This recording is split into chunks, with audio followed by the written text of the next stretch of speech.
guys? Ash from Imaginary Goddess here. So I'm back today with a deck profile that I've been working on, and I believe it's one that's been requested quite a bit as well. So we have our new Chronojet build, focusing on, well, I wouldn't say focusing, but with the Gear Groovy. So this is with the new Gear of Fate support, but let's grab my deck out here.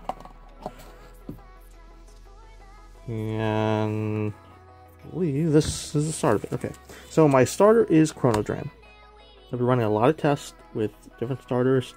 Chronodragon, what else?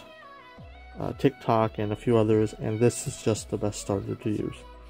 Just because he pluses a lot, and his ability is when this unit is placed in bind zone from rear. So when you time leap it, essentially, you can put him in soul, and then you can search for a Chronojet grade 3 or greater card from deck, call it to rear, and then shuffle your deck, and at the end of turn, return that card to your hand. So essentially it gives you a stride fodder, or rather a thing you can toss to stride for the next turn, or it gives you a better ride, and for that turn it also gives you an attack. And of course it doesn't count its own time leap, so when you time leap this you also get a grade 1. So it's plenty useful. Actually gives you quite a lot of advantages, so I prefer to use that, and after testing a lot, it's what's worked out best. Then I run one TikTok. He's a target mainly for in case you want to do some shenanigans with Mellum or whatnot. This card can be changed into anything. So like if you don't like TikTok, this is one of the cards that you can replace. And in testing I actually haven't really used him that much, but he was always nice as one of the options that I could have. Moving on, I run 4 heals. Ududu, fits with the theme, sleeves, checkbox, mat, and everything, and G card. So 4 heals, just because you want to heal. I run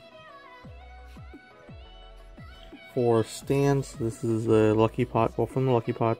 This is the new art. This is the old art. Female dragon of some sort. But going to soul +3 is the Margle, I'm thinking of, the Margle clone. I don't ever use his effect really though, but he's nice in that you could get soul from it.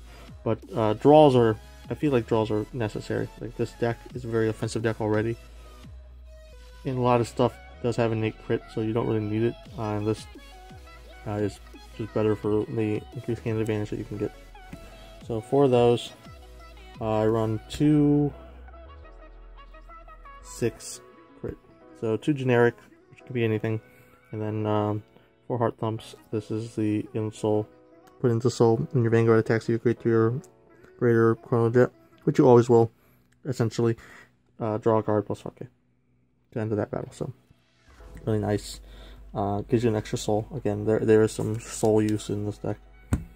2 Urwatars.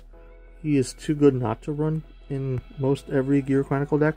You can put into the bottom of your deck when it's placed in bind zone from rear, pay the cost. If you do, draw 2, choose a card from hand, return it to your deck, and shuffle your deck. So it lets you shuffle if you kept putting triggers at the bottom, or whatever, from time leaping and so on. And also, or from using your G guard. And he lets you plus, and also puts a stand back into the deck.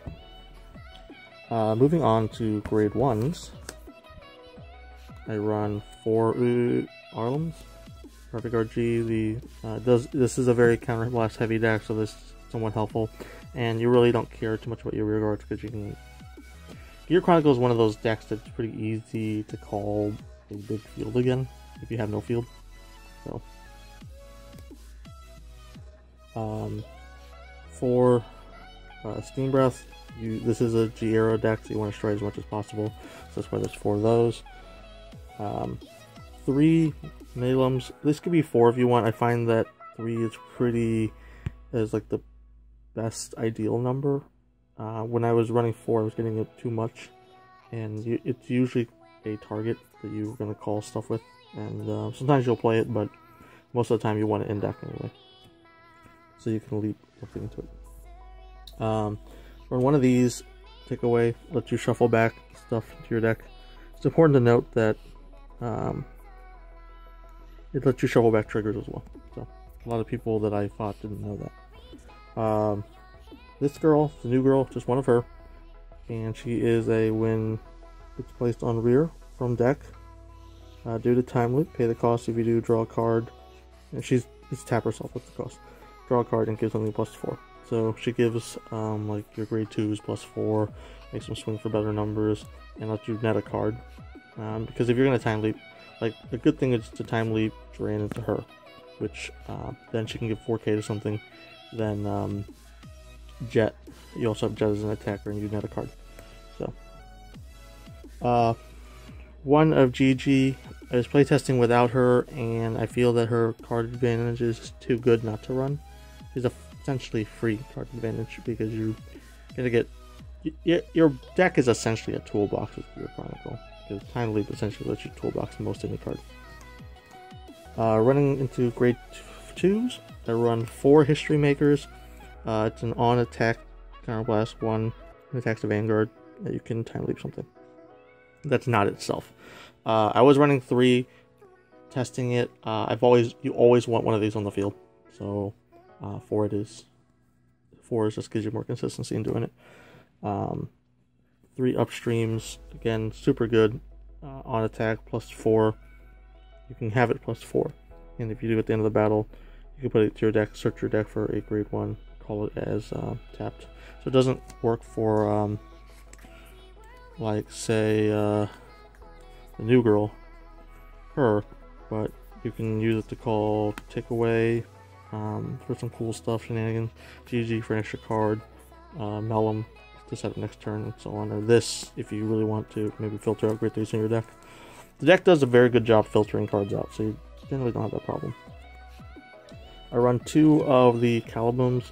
He is a when placed on rear, choose an opponent's rear guard, and they return it to their deck, search for a 1 grade lower, and then call it to rear. Usually you use this to, and this isn't GB at all, so you can play this on the side, like on turn 2 if you have another ride, because you don't want to ride this. So another reason why you want to run it's 2 of its 8k. But you can play it, get rid of their grade 0 starter or whatever, and it's on whenever it is placed on rear guard. So it works pretty well with some combos in this deck. It's also important to note that this lets you shuffle the opponent's deck, or the opponent has to shuffle their deck anyway with this, so it's good for breaking up whenever they have stacked their deck in some way or another, or yeah, and so on. And also, if you time leap this into a grade 3, when it comes back, because time leap is it's called back onto the rear guard, so its effect will activate again, allowing you to use its effect at the end of turn, which could also be helpful as well. Then my last grade 2 is the new one, Delayed Laser. I run 2 of him. I was running 3 in testing. I don't like it. I don't think he's that great, actually. It would be so much better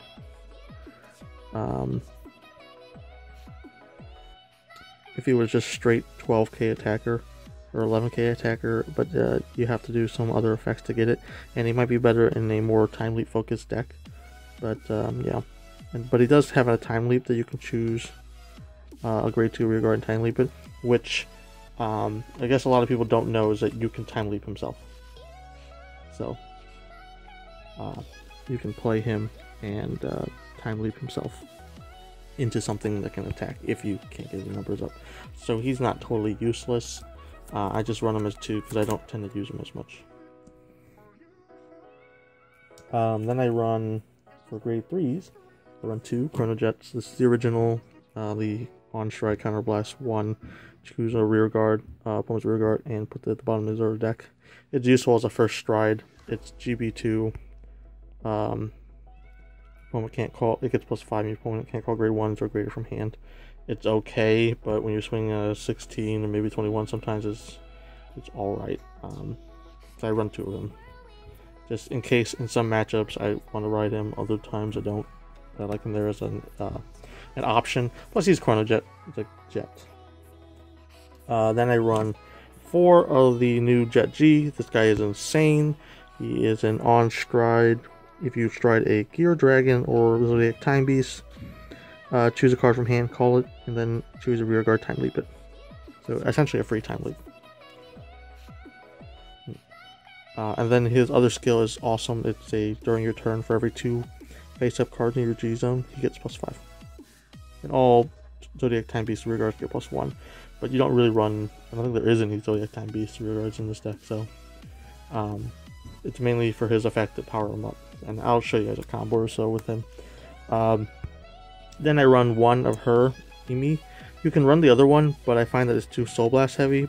But when she is called or placed on rear, she gets -2 grade till end of turn. So you want to time leap into her so that she goes back into the deck. And if you manage to draw her early on, that's fine too. You can get your first stride and then shuffle her back with your G-Guard. But when she attacks a Vanguard, she gets +4. So she can be with a 7k booster, a 21k column pretty easily. Moving on to our strides. I run 1 Metallica Phoenix. Probably the first stride you're going to want to use most of the time. It lets you time leap, and you're most likely going to time leap Durant. It's not a Gear Dragon or a Zodiac Time Beast though, so it won't activate G's effect. Which sucks, but Huang Long, one of these. He is a Gear Dragon and activates his effect. He's a Counterblast 1 at the end of battle. Attacks a Vanguard. You can pay the cost if you do choose a grade 1 or greater face-up card from your bind zone to put it into your hand or call it. So this works well with the TikTok loop where you trap Melum or upstream in the bind zone, and this lets you get them back. And when you call them back, they are called a stand, so it could potentially get you another attack.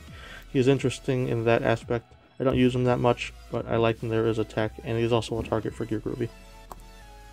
Once a Breeze, it's a G-Era deck. Most of the time, if you don't end up using it, you're going to flip it for the Metallica Phoenix effect. 3 next stages. The Counterblast 1.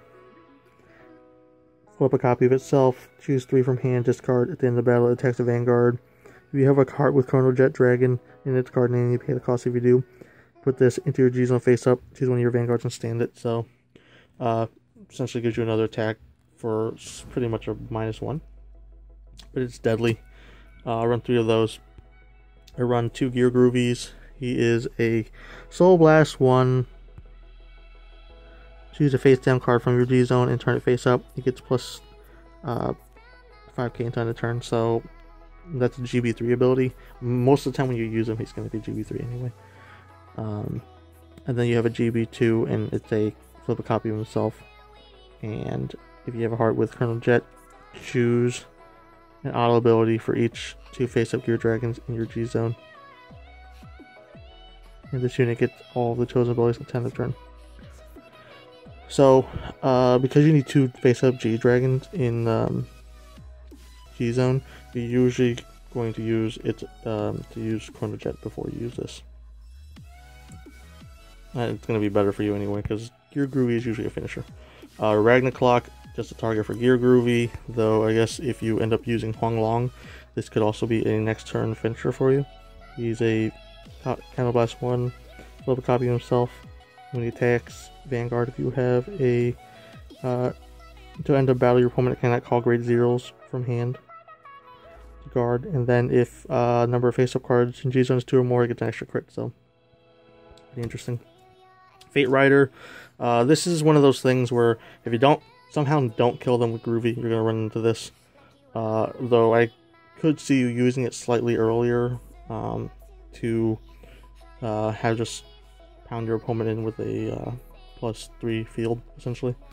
But he's a choose one of your rear guard to put it on the bottom of your deck. Search for one card that is a grade higher than that unit, call it to rear. Shuffle your deck. Choose one of your units for each face-up card in G, and +3 to them until end of turn. So it's an act ability, so it cannot be a target for Groovy. G guards, I run 3 Udulus. I tested a bunch of different combinations, and Udulu is probably one of the best G guards printed. Pretty much, you drop a heal, you shuffle it, and then a regular card back into the deck, and it's a 20k sheet. and the 20k shield is okay, but the fact that it lets you shuffle a trigger and a card back into the deck is what's awesome. Run one of these. The Chronodragon. He is a Soul Blast 1, placed on G. If you have a Chronojet Vanguard, you can pay the cost if you do choose one of your opponent's rear guards. And he returns that to his or her deck, shuffles it, looks at the top card, and calls it to rear. So, it's good for stopping a high-powered attacker. I don't really use it that often, but it's good against things like the Broken Heart that gives power to itself, and so it's very high, or something that is maybe even Wiseman, or something that has a lot of triggers on it. So pretty good, actually. Ravana, I thought this card was actually useless for the longest time, but then it saved me in a game versus Diablo. But he is it's essentially a choose a grade 1 or greater, and you can return it to your deck. If you do, search your deck for grade 0. So again, this is when you would call Urwatar or TikTok and call it to rear, shuffle your deck, and if you call the card, this gets +10, so it's a 25k shield. So that is the build for it. Let's see if I can get into some common plays. So, let's see. So Drander starter, and road, and now you're on. So first stride, if you have the Metography, this might be the better stride, because you'll be able to counterblast one and kill their, pretty much kill their starter. And since you can't use G's ability on stride with the Phoenix, that might be your better option. And if you have to ride over, because what you can do is, so you Phoenix, which you'll leap this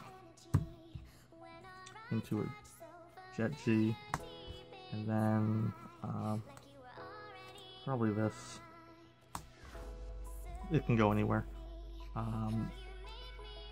But let's say you don't have a field for whatever reason, right? So you get one extra attacker here. So this is 15. Not really anything impressive, but you do get to draw a card, so you get an extra card in your hand for it.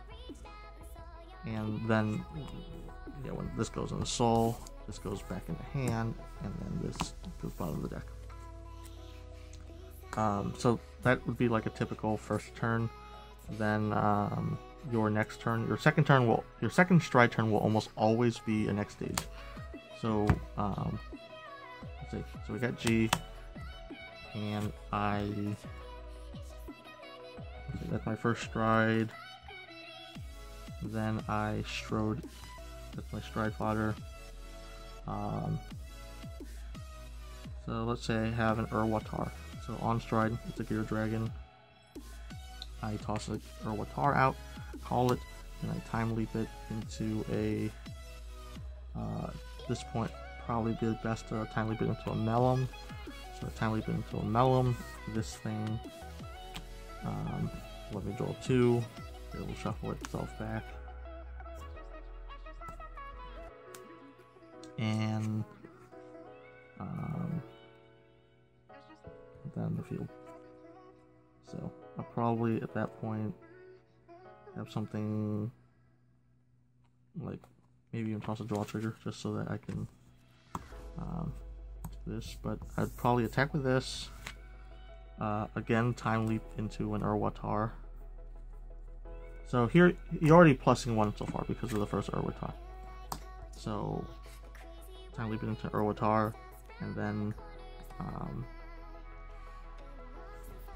attack with this, time leap this into a Melum, and then next stage, whatever 3 cards. So your first turn now, next stage, this is now a 21 after it stands. So it's going to stand as a 21k. And then you do run Urwatar, so 2 of them, so you have a chance to stand this as well. Because you don't run a lot of stands. If you want to hit stands more, I would lower maybe the draw count to 2 to 3, to put more Owatars, but I wouldn't put more than 4 stands in this build. And I really don't want to go full rainbow either. I think that's too chancy even for me. I like to have more crits. It's like, so I'd just rather outright kill somebody with a crit. So that lets you swing with 21. Then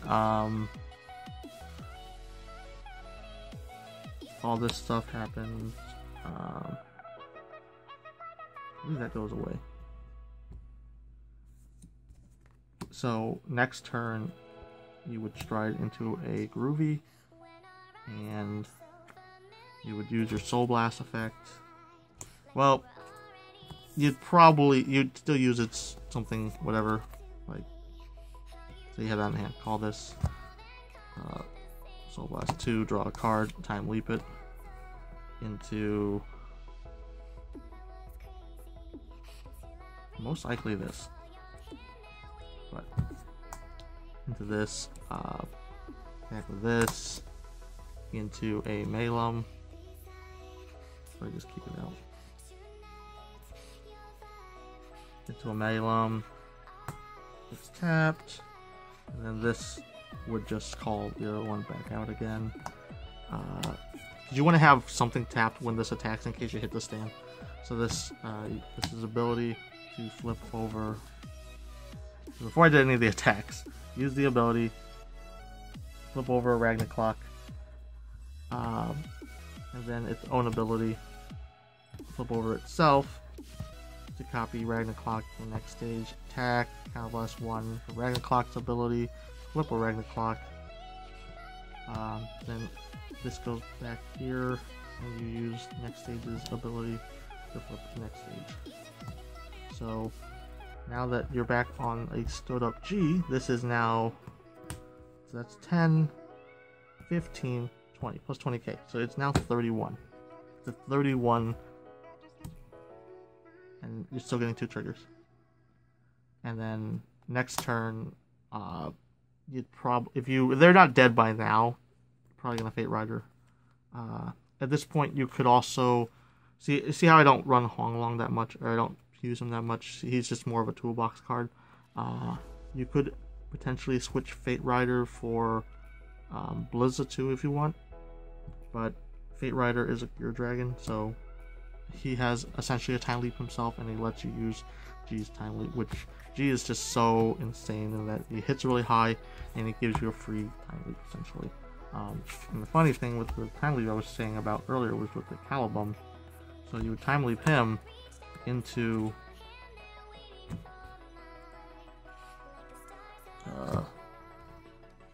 her, and so you have this, shuffle a trigger back, you put a trigger back at the bottom, swings 21, and then if your other side had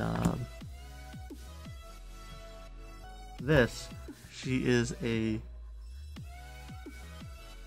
grade 1 technically, so you could time leap her if you want, and if you don't, at the end of turn though, this guy comes back out and pops another unit.